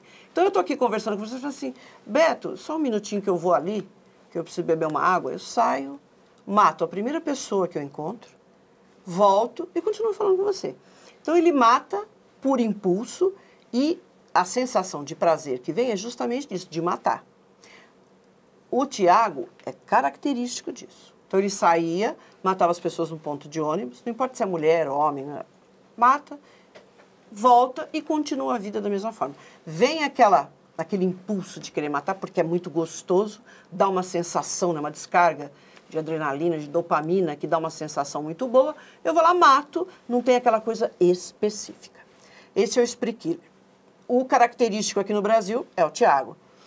Nos Estados Unidos nós temos vários. O Tiago de Goiânia. Tiago de Goiânia, que tem a foto dele aparecendo aí. Aí nós temos o psicopata serial killer do tipo emotivo. Que isso aí foi traduzido da impressão que é aquele que, nossa, ele se emociona, chora cada vez que ele vai fazer. Não tem nada a ver.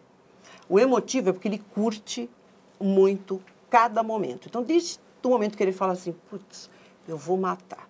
Então, aqui é aquele meu alvo, ele já traça todo o plano de como é que ele vai ter acesso àquela vítima. É aquela pessoa que ele quer. É aquela pessoa.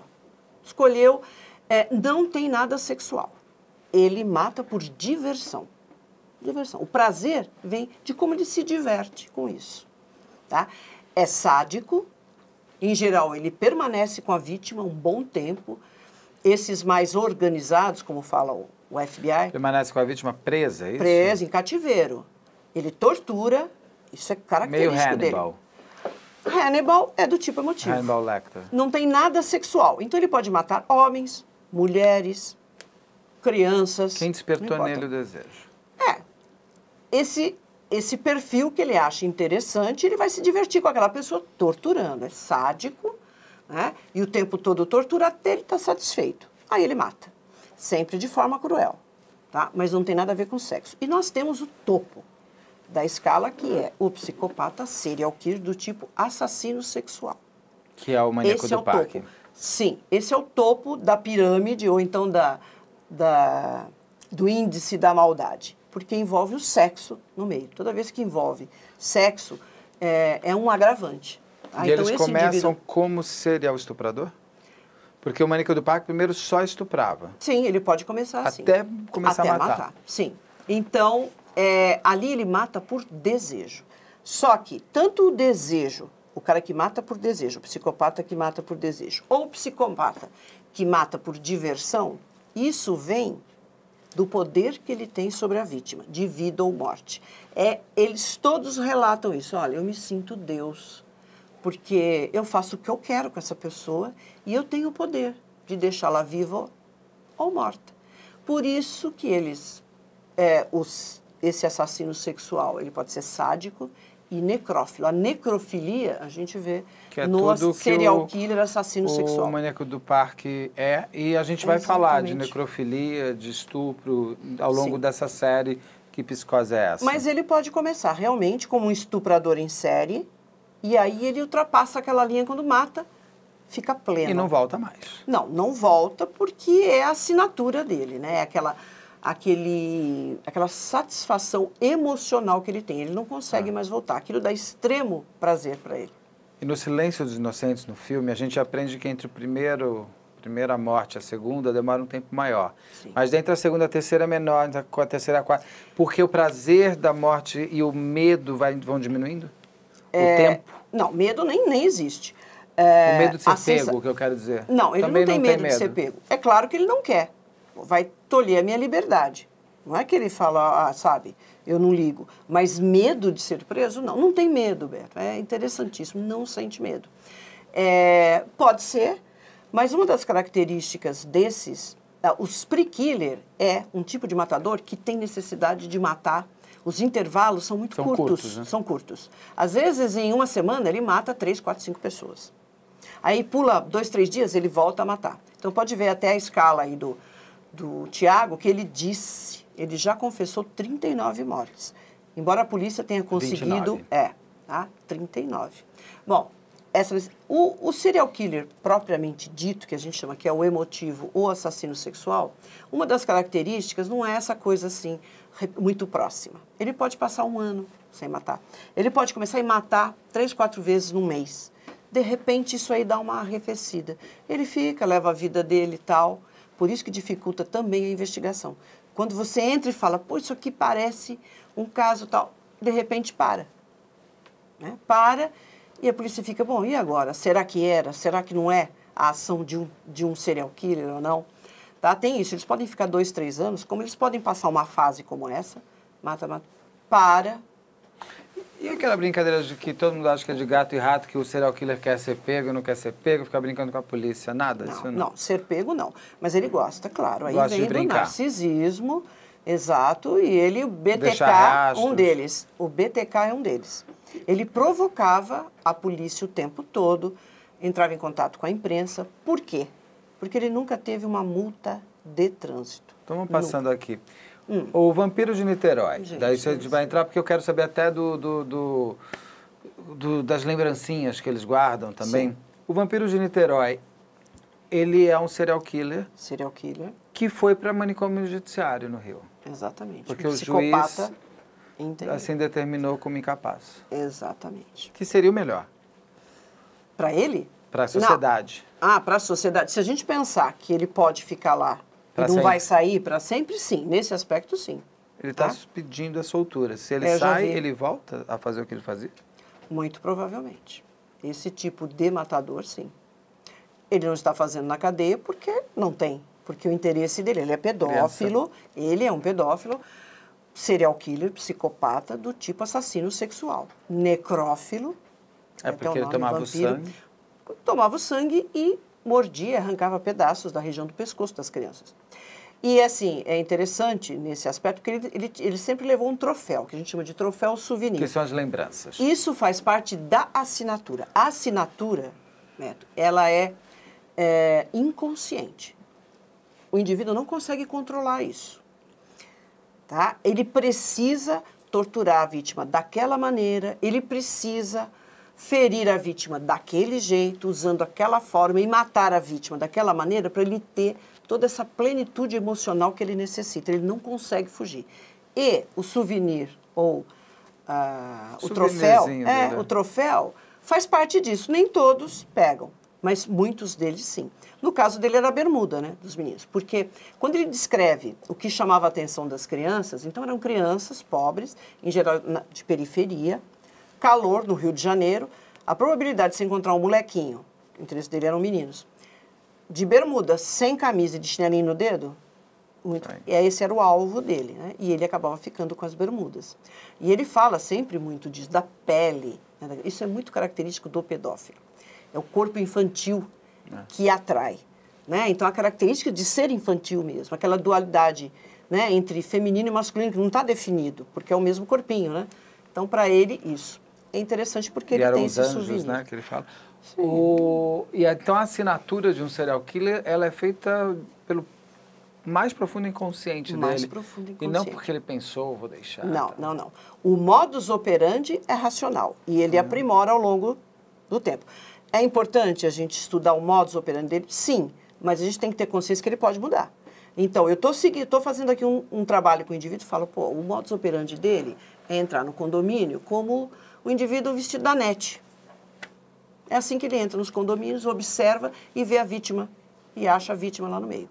Então, ele chega como o entregador de água, como o cara da NET, é assim que ele tem o acesso. Isso ele pode mudar. A partir do momento que as pessoas olham, mas a única pessoa diferente aqui, eu acho que era um cara que veio aqui, o entregador da água, ou o cara que veio, o cara da Eletropaulo. Ele já mudou, né? Da NET, não era Daí NET. ele fala, pronto, tá próximo de mim, vou mudar. Entendeu? Então, o modus operandi é importante. Mas a forma de matar permanece? Permanece. Isso ele não consegue mudar? Não. O modus operandi muda o modus operandi para ele chegar até a vítima? Sim, ele pode mudar qualquer coisa, de se desfazer.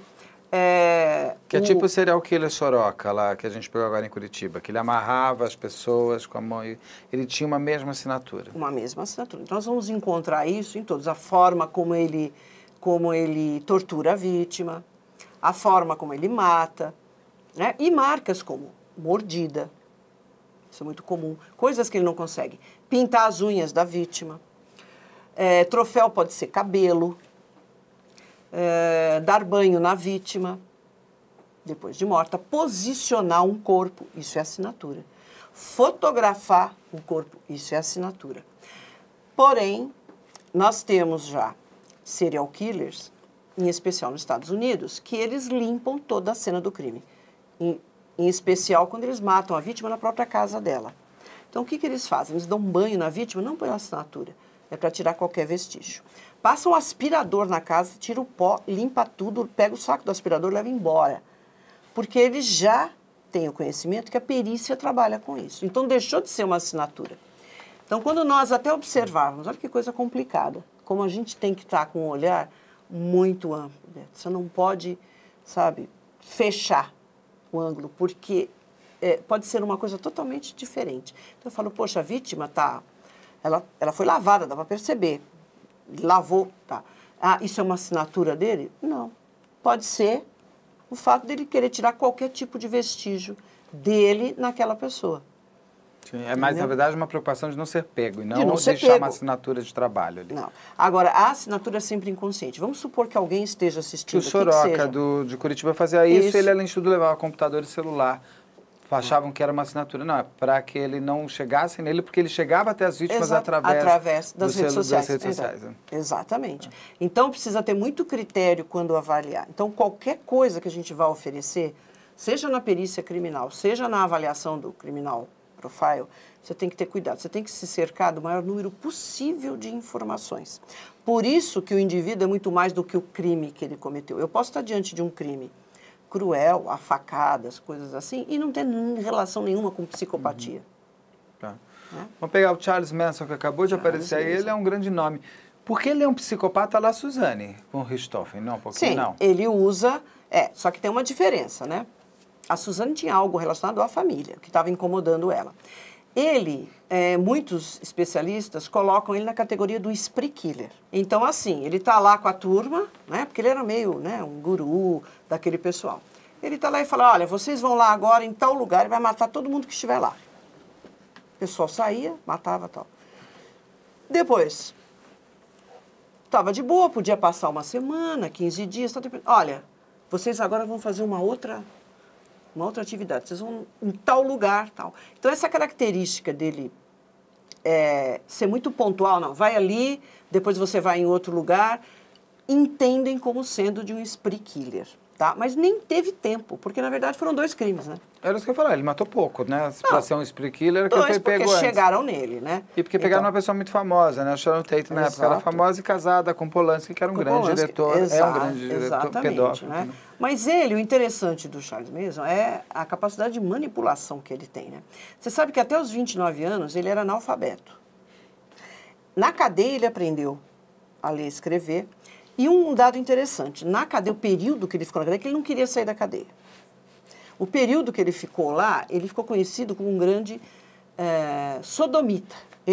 O negócio dele era sodomizar todos os outros presos. Ele ficou conhecido como indivíduo, né? Mas apenas sexual ou emocional também? Não, sexual. E o negócio dele era transar com os homens, de uma forma violenta. Então, ele não é nenhum indivíduo muito forte, muito grande, né? Mas ele passou, o que chamou a atenção durante o período de detenção foi isso. E quando ele saiu, ele não teve relação com a homem, teve? Que eu saiba, não. E aí ele foi conseguindo, né, junto àquelas pessoas, muita droga na época, aquela ideia, fazer música. E essa história toda que ele criou, que ele seria um líder, aquele papo dele, convenceu muita gente. Né? Muita gente. Muita gente. E meninas e rapazes, classe média alta lá da Califórnia. Tem muitos líderes religiosos psicopatas assim, né? Temos muitos esquizofrênicos, mas ele não é. Ele é um psicopata e criou toda aquela história dele dos negros contra os brancos. Aí os negros iam ganhar a guerra, mas eles não saberiam, né, não teriam conhecimento suficiente e ele seria o guru, né? Claro, e todos que estivessem do lado dele. Ou seja, ele matou, mas ele sem encostar em ninguém. Sem encostar em ninguém, né? Aquele tipo que manda o outro fazer. Por isso que no bando dele não pode ter psicopatas. Ele é o psicopata mor. Claro, ele não vai querer um indivíduo que bata de frente com ele. Os outros são comandáveis. São todos comandáveis. Não, e acreditavam piamente. Muita droga também, né? Também. Ele dava todos os elementos que aqueles jovens queriam para, inclusive, manipular eles. Vamos para o próximo. Quem temos aqui, que o nosso tempo está acabando. Qual o próximo? Esse é o Ted Bundy, que é o mais conhecido hoje, o mais conhecido, é o típico, né? Serial killer, psicopata serial killer do tipo assassino sexual. Ele também durou bastante. E ele conseguiu brincar com a polícia também. Também. Fugiu de um tribunal. É muito... parece ficção. Ele mesmo fez a própria defesa. É muito interessante as fotos, a filmagem dele, aquela coisa teatral, né, que ele faz. E, em função dessa facilidade de se expressar e da própria aparência dele, nossa, a mulherada ficou doida, né? Na série do Mindhunter, aparece ele como sendo uma pessoa super importante para que o FBI Sim. criasse, inclusive, o termo serial killer e explicasse. Ele vira meio que o Hannibal Lecter para Jodie Foster, lá no Silêncio dos Inocentes, que o policial consegue, através dele chegar a grande serial killer. Exato. Não só ele. E ele foi morto, né? Na cadeira elétrica. Então, para você ver como a lei não deram nenhum benefício. Para não matar, porque ele ia ajudar muito. Ele ia ajudar muito, mas foi. Mesma coisa o John Wayne Gacy, acho que vocês passaram, é o palhaço. É o palhaço. Vamos falar um pouquinho dele. Que ele tem uma frase, ele falou uma coisa muito interessante. Vamos lá, pode pular. É o palhacinho, gente. Esse também matou muita gente, a Suzane. Só antes aqui, a gente vai rapidamente da Suzane, que já falamos bastante e tal, mas a Suzane não pôde sair da cadeia porque ela tinha que fazer um teste. E ela se negou. É um teste para pegar... É aquele não, é outro teste... Eu não sei que tipo de teste eles utilizam. Então, aquele teste, gente, assim, rapidamente, ele já está sendo questionado muito e o FBI está deixando de usar. Porque percebeu que você fazer um teste com um psicopata, com perguntas e analisar respostas, a probabilidade que aquele indivíduo te manipulou e contou um monte de mentiras é muito grande. Então, você tem que depois checar tudo isso. E, às vezes, é oneroso. Porque o cara foi pego, vamos supor, no Rio Grande do Sul, mas a vida toda ele passou no Amapá. Você tem que deslocar agentes, polícia, para ir lá, para checar a vida escolar, o que aconteceu. Então, isso já está sendo questionado, já tem livro, inclusive, questionando esse teste. Então, a gente precisa ter um pouquinho de cuidado e, realmente, você utilizar teste de pergunta e resposta para o indivíduo, não dá. Ela deve ter feito, ela deveria fazer, acho que, o teste criminológico, ela é avaliada, né? O tempo todo isso acontece como cessação de periculosidade também. E ela tem um quê de Charles Manson, porque ela, apesar de ter aberto a porta, determinado a morte dos pais, ela não sujou as mãos. Agiu, não sujou as mãos. Não sujou as mãos. Então é o outro que faz. E ela, muito inexperiente, por ser uma garota nova, mas arrogante, né? Ela achou que ela estaria por cima, estudante de direito, ela saberia como, né, fazer tudo isso, ninguém ia perceber. Ela assistiu durante um mês ao CSI, né, para não ser pega, mas ela deixou um monte de rastro. Claro. Vamos para o próximo, então, para aquele do palhaço, por favor. Esse, gente, é o Dennis Rader. O interessante dele, que é o BTK, que é amarrar, torturar e matar, né? O interessante dele é que ele provocava a polícia. Por quê? Porque ele sabia que o material que coletasse dele, genético, ia para um banco e não tinha ninguém, porque ele nunca levou uma multa. Então, ele pautou a vida dele redondinho. Nos Estados Unidos, se você é pego dirigindo bêbado, tal, os caras já coletam teu material.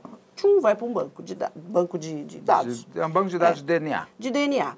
O que aconteceu com ele? Nada. Ele era um cidadão modelo e fazia aquele tipo de coisa lá. Ele se vestia assim atrás das pessoas? Ele se vestia com as vítimas. Não. Ele fazia isso com as vítimas e depois ele costumava se vestir como as vítimas e ficar na mesma posição que ele deixou. Isso já é uma vítima morta? Não, acho que esse é ele. Por essa foto, está aparecendo ele reproduzindo uma das vítimas. Isso faz parte da assinatura dele. Porque ele, assassino sexual sádico, ali? Ele tinha tudo isso para ele quando ficar acharam ele fotografava... Fotografava a vítima e ele mesmo na mesma posição. Ele chegava a entrar na cova onde ele tinha deixado a vítima. A polícia encontrou, tirou. Ele ia lá, ele se vestia com as roupas da vítima, se amarrava, né, porque o próprio título dele, BTK, foi ele que deu... Né, esse nickname para ele. Amarrar, torturar e matar, né? BTK em inglês, exato. E o que ele fazia? Ele voltava lá e tirava a foto dele. Torture. Meu Deus. O que acontece dele de interessante, gente? Ele passou 30 anos fazendo isso. E ele passou esse tempo, 20 anos sem matar. Matou, parou 20 anos. Mas por quê? O que aconteceu? Nada. E voltou a matar novamente. E ele foi pego pelo esse excesso de confiança que todo psicopata tem. Não bastasse ele ficar entrando em contato com a mídia ou com a polícia para falar. Cartas? Né? Ele falava, ligava, fazia as coisas dele. O que ele fez? Ele gravou um disquete. E o FBI pegou pelo disquete, chegou até a igreja onde ele era pastor. Aí, para chegar nele... 2 minutos. Criminal. Você já sabe que é o pastor, né? Pelas características. Foi pego por isso. Mas você vê, ele usava, ele não é um indivíduo, né, que pudesse usar a aparência para isso. Ele utilizava justamente essa disponibilidade dele de pastor. E matava homens, mulheres da igreja ou de outros estados? Por perto, na redondeza. Por perto. Quanto mais confiante o serial killer, mais próximo de onde ele mora, de onde ele trabalha, de onde ele estuda, ou o percurso que ele faz, ele vai matar. Claro que, se ele perceber que a polícia está chegando, ele vai mudar. Ele muda para outro estado, entendeu? Param os crimes lá, vai começar em outro lugar. Vamos ver o John Wayne Gacy, que tem uma coisa do John Wayne Gacy. O palhaço. Não, próximo. Tem dois aspectos interessantes do John Wayne Gacy, gente, que também colaborou muito com o FBI e foi executado, cadeira elétrica também. Esse indivíduo criou uma máscara social, quando a gente fala que esses caras são bons, assim, tão refinada, que ele recebeu prêmio do presidente dos Estados Unidos, tipo uma medalha de honra ao mérito, pelos trabalhos sociais que ele realizava. Tem fotos dele com a Rosalynn Carter, era o Jimmy Carter na época, década de 70, que era o presidente. Ele ganhou comenda, ele fazia o quê? Medalha. Não, ele era um indivíduo. Era um palhaço mesmo? Não, ele era um indivíduo que tinha um comércio, uma loja, alguma coisa assim, ali naquele bairro, naquela comunidade, e ele era um cara super atuante. Ele fazia festinha para as crianças, todas as crianças, se fantasiava de palhaço. Ele ajudava a polícia, quando desaparecia alguém, ele era o primeiro, olha, vocês estão precisando de alguma coisa? Eu vou ajudar nas buscas. E eram as vítimas dele? Sim. Eu vou ajudar nas buscas. Ele ajudava até financeiramente. Nossa, a polícia está sem dinheiro para comprar. Não, vamos lá, eu colaboro. Vamos colocar a fotografia na caixinha de leite, no poste. Ele era um cara assim, nossa, nunca ninguém desconfiou. Que prazer que ele estava divertindo. Qual era o modus operandi dele? Ele era homossexual e ele gostava de garotos de 16, 17 anos. E, em geral, esses garotos já acabavam trabalhando na loja dele. Qual era o meio dele levar esses garotos para a casa dele? Porque ele matava em casa. Ele chegava para o garoto e falava assim, hoje eu preciso que você me ajude. Eu preciso levar isso aqui em casa, qualquer material. O rapaz, claro, o John Wayne Gacy, o cara mais querido daqui, entrava. Quando entrava em casa, ele era um cara grande, ele dominava o garoto. Levava o rapaz para o sótão. No sótão, ele construiu um artefato que era para imobilizar a vítima, deixando exposta a região genital. Porque o que ele fazia? Enquanto a vítima estava imobilizada, ele estuprava e torturava as vítimas. Tá? Contanto que ele matava com o que a gente chama de garrote. Era uma cinta de couro, que tinha uma madeira que se encaixava. Conforme ele torcia a madeira, apertava a cinta. E ele fazia isso, ele ficava 15 dias com a vítima, torturando, estuprando. Mas todos eles passavam pela loja dele? A polícia não percebia que todos os garotos passavam pela loja dele? Uma grande parte, ruim, hein? Uma grande parte, mas não tinha celular, não tinha nada. E ele ajudando nas buscas, até que chegou um rapaz que ele falou a mesma coisa. Ele chegou e ligou para a mãe. Mãe, eu vou me atrasar um pouquinho porque eu vou levar alguma coisa lá no John Wayne Gacy, na casa dele, no Gacy. E cadê o rapaz? A polícia foi até ele. Gacy, o rapaz teve aqui? Teve. Ele me ajudou, o material é esse, mas ele saiu. Que nada, ele deve estar com alguma menina. Ele estava senhor da situação. E aí a polícia vai, chegava nele. Vai, volta, vai, chega no Gacy. E olha que interessante, quando começou isso, parece que despertou nos vizinhos algo que eles não estavam prestando atenção. Mas a partir dessa história, veio no Gacy e tal, as pessoas começaram até a sentir um odor estranho na redondeza. Que eles enterravam dentro da casa? Ele enterrava no porão. Então, quando ele matava, 10 dias, não sei quantos dias depois, matava o jovem, enterrava no porão. Aí, olha que interessante, como a percepção das pessoas também muda. Você fala, como que ninguém sentiu? Porque as pessoas poderiam até sim, mas nunca associariam a ele. Quando começou essa história da polícia ir lá, volta, não, mas o menino esteve aqui, depois daqui que ele sumiu, blá, blá, blá. Já começaram, olha, tem um odor, a gente passa pela casa dele e sente um odor, claro. O cara enterrou 33 pessoas lá. Nossa, não foram 3. Bom, a polícia chegou, pegou. Então, o que é interessante nesse caso, ele se entrega? Gente? Sim, a hora que a polícia chegou, o policial olhou e viu o sótão. E falou, Gacy, eu posso dar uma olhada lá? Ele ia falar, não, se entrega. Ele falou, bom, pode. Quando o policial viu aquele artefato, ele percebeu, isso aqui não é brincadeira. Isso aqui é para imobilizar. Então o cara foi em cima, ele acabou abrindo, porque não tinha o que fazer. Os troféus dele eram os corpos? Ele não tinha troféu ou souvenir. Mas não são todos. O próprio corpo pode ser um souvenir? Tipo o maníaco do parque que levava para o mesmo cemitério?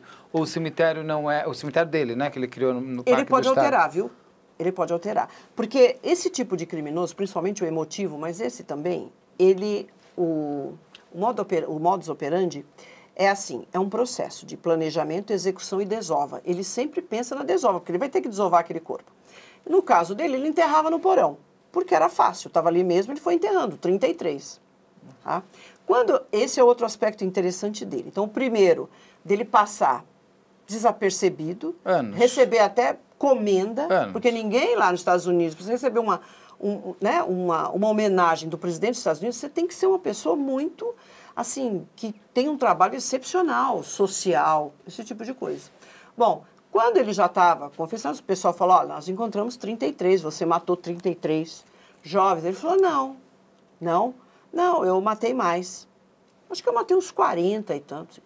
Mas nós não encontramos os corpos lá. Ele falou, sabe o que é? É que eu estou ficando velho, né? E aí, quando eu desço lá no porão, o porão é baixo. E eu tenho que ficar com as costas dobradas para cavar e para enterrar. Estava me dando muita dor nas costas. Então, eu comecei a jogar no rio os corpos. Simples assim. Entendi. Então, não é troféu, realmente. É que era prático. Então, o que mostra isso? Tanto esse distanciamento que ele tem da morte ou das vítimas, porque o que fez ele mudar? A dor nas costas.